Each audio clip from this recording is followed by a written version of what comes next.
Баршаңызға сәлем, арнамды көргеніме қуаныштымын. Сіздермен бүгін осындай керемет, дәмді капля самсаның жасау рецептісімен бөлісетін боламын.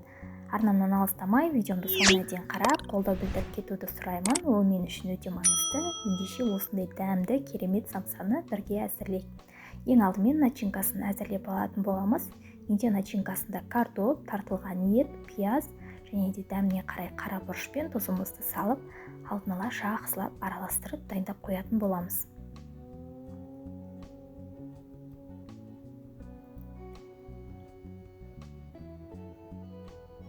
Дайын болған начинкамызды енді қамырымызға салып, самсамызды түйетін боламыз. Менде алдын ала дайындап алынған қатпарлы қамыр.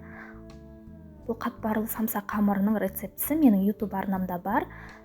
Сілтемесін төменгі описание бөліміне қалдырып кететін боламын. Сол жерден қарап, жасап көрсеңіздер болады. Бір жасағаннан шығатын рецепт. Неге дәл видеодағыдай қамырымызды жұқалап жайып алып, енді самсамызға капля пішінін беретін боламыз. Көрінісі өте керемет, тәбеташарлықтай болып шығады. Міндетті түрде жасап көрсеңіздер болады.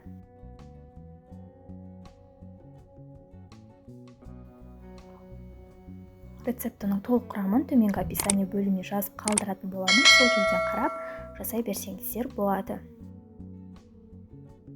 Мінекей барлық самсаларымызды дәл видеодағыдай етіп түйіп, противенімізге орналастырып алғаннан соң, үстінен жұмыртқамызды шағып, және де сәндік мақсатта осылай күнжутымызды сеуіп, қызып тұрған 180 градус пешімізде 40-45 минут шамасында пісіріп алатын боламыз.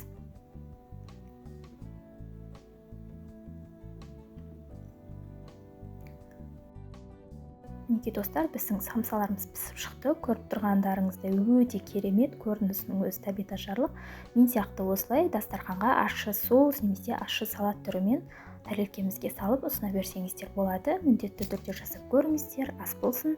Достар, видеомды соңына дейін көргендеріңізге рахмет. Сіздермен болған Ариана. Видеома ұнаса лайк басып, комментарий қалдырып, арнамда жаңа көрермен болсаңыз тіркеліп, қолдап кетуді ұмытпаңыз. Келесі кездескенше сау болыңыздар.